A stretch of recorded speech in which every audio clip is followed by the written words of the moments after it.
Back on the blue couches now, we're going to welcome in Kyle Woods, who is the Vice President of the Erie County Fair. Welcome, Kyle. It's nice to have you back on the blue couches today. Amanda. How long have you been with the Erie County Fair Board? I've been volunteering for 4 years. I've been on the board. This is finishing my third year, and this is my first year as the Vice President of the Fairgrounds. And I feel like the fair has really grown in recent years. It has definitely grown. So COVID, I know it's been a barrier for a lot of people, but COVID's actually really helped the fairgrounds.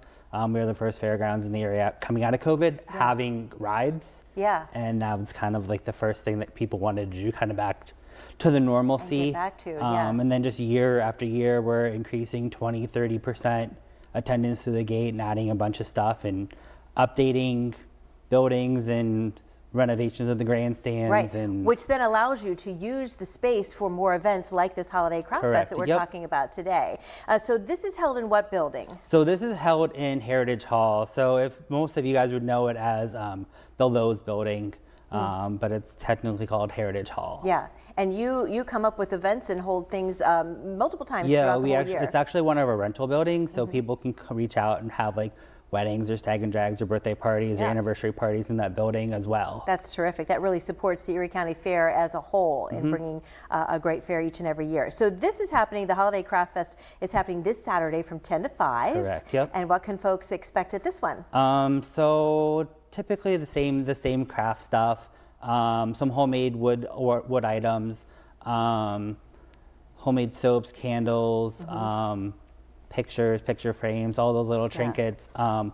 Again, of course, the favorites like the dog treats and the dog clothing and all that stuff. And where are your vendors coming from? Are they local as well? So a lot of ours are local. Some of them are actually fair vendors who actually came back.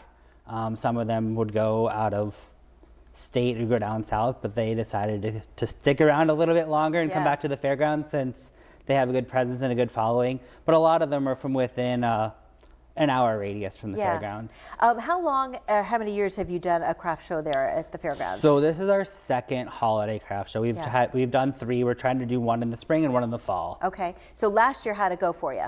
It was good. Actually, we were sold out last year with tables. We had over 45 vendors in the building with a bunch of crafts and it's grown this year. Is there a cover cost to get in? So it's free admission. So it's free admission. We have, like I said, we have over 80 vendors coming in, a huge Chinese auction.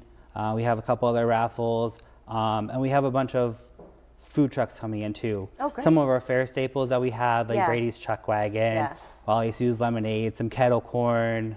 Yeah, and parking still free across the street? Everything's free. Yep, everything's free. They can park on this side of they can park actually inside the fairgrounds on the midway. Okay. So they don't have to cross the street. So that's perfect. And then cash or card accepted with most of your vendors? Yeah, they're accepting cash, card, Venmo, all that fun stuff. Yeah, that's terrific. It is the Holiday Craft Fest at the fairgrounds at Erie County. Of course, it is known as the Wattsburg Fair as well to many of our long-timers around here. You can go to wattsburgfair.com for more information, but don't miss it. Again, it's Saturday from 10 a.m. to 5 p.m. right there at the fairgrounds. Kyle, thanks so much for joining us today. Thanks for having me, Amanda. Yeah, it's going to be a great event.